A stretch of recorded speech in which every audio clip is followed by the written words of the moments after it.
ഇങ്ങനെ ഒരു video share ചെയ്തതിന് രാഹുൽ ഈശ്വറിനോട് പ്രത്യേകം നന്ദി അറിയിക്കുകയാണ്. ഒരു സ്ത്രീയെ 9 തവണ പീഡിപ്പിക്കാൻ പറ്റുമോ എന്ന ചോദ്യം ഉന്നയിച്ച ആ ഒരു വനിത ഇപ്പോൾ അതിനുള്ള മറുപടി തന്നിരിക്കുകയാണ് രാഹുൽ ഈശ്വർ മുഖേന.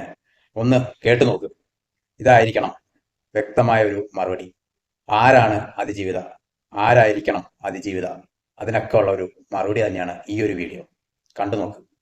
എന്തുകൊണ്ട് അങ്ങനെ ഒരു ചോദ്യം ചോദിച്ചത്? ഒരു പെണ്ണിനെ 9 തവണ പീഡിപ്പിക്കാൻ പറ്റുമോ? കാരണം ഇന്ന് നമ്മൾ സ്ഥിരം കേൾക്കുന്ന ഒരു കഥയാണ്. 15 വർഷം പീഡിപ്പിച്ചു, 12 വർഷം പീഡിപ്പിച്ചു, 10 തവണ പീഡിപ്പിച്ചു, 9 തവണ പീഡിപ്പിച്ചു. എന്തുകൊണ്ടാണ് അങ്ങനെ ചോദിക്കാൻ ഒരു കാരണം ഉണ്ടായത്? അത് വളരെ വൈറലുമായി കേട്ടോ, വളരെ വൈറലായി. ഒരുപാട് രാജ്യങ്ങളിലെ ആൾക്കാരെ ശ്രദ്ധിച്ചു.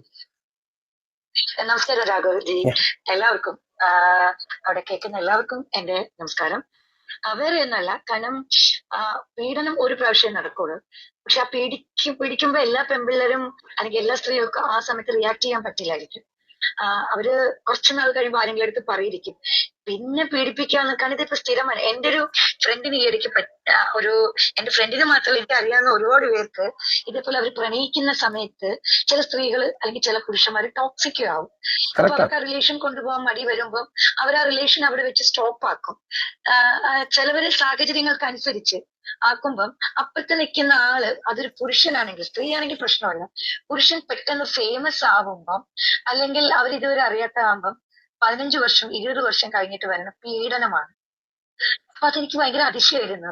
ഇങ്ങനെ ഒരാൾ 9, 19 പ്രാവശ്യം, ഞാനും ഒരു പെണ്ണാണ്, എന്റെ ദേഹത്ത് എന്റെ ഇഷ്ടമല്ലാതെ ഒരാള് ദേഹത്ത് തൊടയിൽ നോക്കി ചെയ്യണമെങ്കിൽ ഞാൻ റിയാക്ട് ചെയ്യും ഭയങ്കരമായിട്ട്. എന്റെ ഫെമിനിസം അതാണ്, അല്ലാതെ ഒരു പുരുഷനെ ചവിട്ടി തേക്കുന്നതല്ല. ഒരു പുരുഷൻ ഒരു സ്ത്രീയോട് മോശമായിട്ട് പെരുമാറി എന്ന് പറഞ്ഞുകൊണ്ട് എല്ലാ പുരുഷന്മാരും എങ്ങനെ മോശമാവും, അടിച്ചാക്ഷേപിക്കുന്നത് ശരിയല്ല. അതേപോലെ തന്നെ ഒരു സ്ത്രീ മോശമായതുകൊണ്ട് എല്ലാ സ്ത്രീകളും മോശമാവണമെന്നില്ല. ഇവിടെ ആദ്യത്തെ കാഴ്ചപ്പാട് മാറേണ്ട സ്ത്രീ പുരുഷൻ എന്ന് പറയുന്ന വിവേചനം മാറ്റണം. വ്യക്തികളാണ്. ഇപ്പം എന്നെ ആയാലും രാഹുലായാലും നമ്മൾ എന്താ പറയുന്നത്, ഇന്ത്യൻ പൗരനാണ് അല്ലെ? അല്ലാതെ എന്നെ ഇന്ത്യൻ പൗരിച്ചി പറയുന്നത്.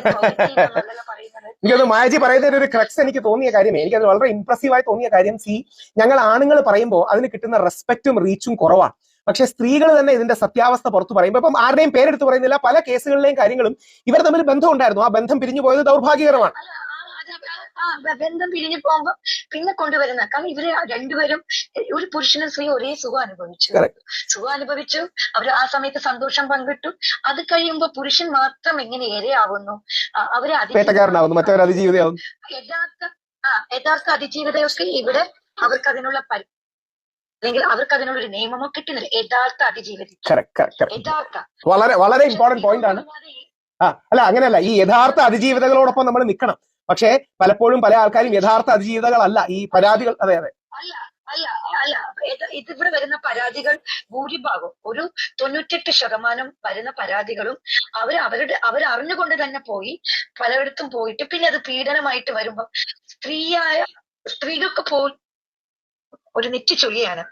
കാരണം ഇനി ഇങ്ങനെ പോവുകയാണെങ്കിൽ ഈ സൊസൈറ്റിയിൽ സ്ത്രീ എന്ന വാക്കിന് തന്നെ ഭയങ്കരമായിട്ട് പുച്ഛം വരും. ഉറപ്പാണ്. ഹലോ, വളരെ സത്യമാണ്, 100% വളരെ സത്യമാണ്. പുച്ഛം വരും. അതൊരു പുച്ഛം വരും. സ്ത്രീ എന്ന് പറയുന്ന വാക്കിനോട് സ്ത്രീയെ ഉപമിക്കുന്നത്, നമ്മളെ തുളസിയുടെ യഥാർത്ഥ പവിത്രയോടെയാണ് സ്ത്രീയെ ഉപമനിക്കുന്നത്. എല്ലാ ഇതിലും ഉപമാനം കൊടുക്കുന്നത് സ്ത്രീക്ക് അത്ര വാല്യൂ ആയിട്ടാണ്. പക്ഷെ ഇങ്ങനത്തെ കുറെ സ്ത്രീകൾ ഇറങ്ങിയാണെങ്കിൽ, നല്ല സ്ത്രീകൾക്ക് അല്ലെങ്കിൽ ഡിഗ്നിറ്റി, നല്ലത് ചീത്ത ഡിഗ്നിറ്റി ഉള്ള സെൽഫ് റെസ്പെക്ട് ഉള്ള സ്ത്രീകൾക്ക് ഇതിനൊരു വാല്യൂ പോവും. അല്ല, ഒരു കാര്യം കൂടെ സബ്മിറ്റ് ചെയ്തോട്ടെ. അല്ല, ഇപ്പൊ യഥാർത്ഥത്തില് ഇപ്പൊ മാഡം പറഞ്ഞ പോലെ അതിജീവിത എന്ന വാക്ക് പവിത്രമായ ഒരു വാക്കാണ്. പക്ഷെ ഇപ്പം പലരും അത് മിസ്യൂസ് ചെയ്യുകയാണ്. ആ വേർഡിന്റെ, അതിജീവിത എന്ന പദത്തിന്റെ തന്നെ വാല്യൂ പോവുകയാണ്. അതുകൊണ്ട് വാല്യൂ പോയി. കാരണം ഇപ്പൊ ഏറെയായിട്ട് ഭൂരിഭാഗം ഇപ്പൊ ഏറെയായിക്കൊണ്ടിരിക്കുന്ന ആണുങ്ങളാണ്. അവരാണ് അതിജീവിതൻ എന്ന് പറയേണ്ടത് അവരെയാണ്. ഇങ്ങനത്തുള്ള സ്ത്രീകളെയല്ലേ, ഇങ്ങനത്തെ സ്ത്രീകളെ എനിക്ക് വളരെ ഈ ഫെമിനിസ്റ്റുകൾ എന്ന് പറയുന്നവർ എന്തുകൊണ്ട് ഈ ഫെമിനിസം എന്ന് പറയുന്നവരുടെ കൂട്ടത്തിൽ ഭൂരിഭാഗം, ഞാൻ ആരുടെയും പേര്, അവരുടെ കൂടെ എപ്പോഴും പുരുഷന്മാര് കാണും. സ്ത്രീകളല്ല അവരുടെ കൂടെ കാണുന്നത്. ഞാൻ ഒരുപാട് പുരുഷന്മാര്, എന്നിട്ട് തന്നെ അവര് പുരുഷന്മാരെ എന്തിനാണ് അവരുടെ ഒരു ഹസ്ബൻഡോ അവരുടെ ഒരു അച്ഛനോ ചിലപ്പോ മോശമായി പെരുമാറി എന്ന് പറഞ്ഞിട്ട് എല്ലാ പുരുഷന്മാരെയും അങ്ങനെ നോക്കരുതെന്നുള്ളതാണ് വളരെ കറക്റ്റ്. ഞാനിപ്പം മാഡത്തിന് അധികം സമയം എടുക്കുന്നില്ല, ഞാനിത് ഡീറ്റെയിൽ ആയിട്ട് ഇട്ടേക്കാം. ഒരു കാര്യം കൂടി പറയണം പ്ലീസ്. പറയട്ടെ. ഈ ഫെമിനിസം പറയുന്ന സ്ത്രീകൾ യഥാർത്ഥമായി പീഡിക്കപ്പെട്ട അല്ലെങ്കിൽ യഥാർത്ഥമായി വേദന അനുഭവിക്കുന്ന സ്ത്രീകളുടെ കൂട്ടത്തിലല്ല. അത് ശ്രദ്ധിച്ചിട്ടുണ്ടോ? മനസ്സിലായി. ഒരുപാട് പേര് അപ്പുറത്ത് നിൽക്കുന്ന പുരുഷൻ എന്താണെന്ന് അറിഞ്ഞിട്ടാണ് നിൽക്കുന്നത്. അതേപോലെ തന്നെ ഈയിടയ്ക്കൊരു ന്യൂസ് ഉണ്ടായിരുന്നു, 19 വയസ്സുകാരി 17 വയസ്സുകാരനെ പീഡിപ്പിച്ചു. പക്ഷെ അവളുടെ പടം ഒരു സ്ഥലത്തും വന്നിട്ടില്ല, അവനെ കുറിച്ച് ഒരു ഡീറ്റെയിൽസും വന്നിട്ടില്ല. ആ പയ്യനെ കുറിച്ച് അതിജീവൻ എന്ന് പറഞ്ഞ പേരോ അവനെ ഇരയാക്കിയില്ല. ആ ന്യൂസ് എവിടെ പോയി? അന്ന് ഈ ഫെമിനിസ്റ്റുകൾ എവിടെ പോയി കടന്നു? അതാണ് എനിക്ക് അറിയേണ്ടത്. കാരണം ഒരു സ്ത്രീയെ ഒരു പുരുഷൻ ഇന്ന റൂമിൽ വരിക, കഥ കുറ്റിയിടുമ്പോൾ ഞാൻ നേരത്തെ പറഞ്ഞ മാതിരി തന്നെ മസാലദോശ ഉണ്ടാക്കാനോ രാമായണം വായിക്കാനോ കുർബാന ചൊല്ലാനോ കട്ടൻ കാപ്പി കുടിക്കാനോ അല്ലെങ്കിൽ ഒരു ചർച്ചയ്ക്കോ അല്ല, ഇതിന് തന്നെയാണെന്ന് എല്ലാവർക്കും അറിയാം, അറിയാം. കാരണം കൊച്ചുകുട്ടികൾക്ക് വരെ അറിഞ്ഞു വെച്ചിട്ട്, കാരണം ഇന്ന് മാറ്റി പറയുന്നതിൽ അർത്ഥമില്ല. പിന്നെ ഞാൻ അധികം മാഡത്തിന് സമയം എടുക്കുന്നില്ല. ഒരു കാര്യം കൂടി പറഞ്ഞോട്ടെ. നമ്മൾ ഡൈവേഴ്സായി, നമുക്ക് ഭർത്താവിനെ വേണ്ട, പക്ഷെ അയാളുടെ സ്വത്ത് എന്തിനാണ്? കുട്ടികൾക്ക് കൊടുക്കാം. അന്ന് അവിടെ അഡ്വക്കേറ്റ് വിജിത പറഞ്ഞു, കുട്ടിയെ കൊണ്ട് ഒരു സ്ത്രീയും പുരുഷനും വരുന്നില്ല, കല്യാണം കഴിക്കുമ്പോഴേ കുട്ടി ഉണ്ടാവുള്ളൂ, കല്യാണം കഴിക്കാതെയും കുട്ടി ഉണ്ടാവാം.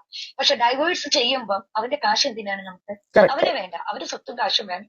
അതിന്റെ ആവശ്യമില്ല, കുട്ടിക്ക് അവൻ കൊടുക്കണം, അത് വേണം. കാരണം അവനിൽ നിന്നുണ്ടായ കുഞ്ഞിന് പരിഗണന അവൻ കൊടുക്കണം.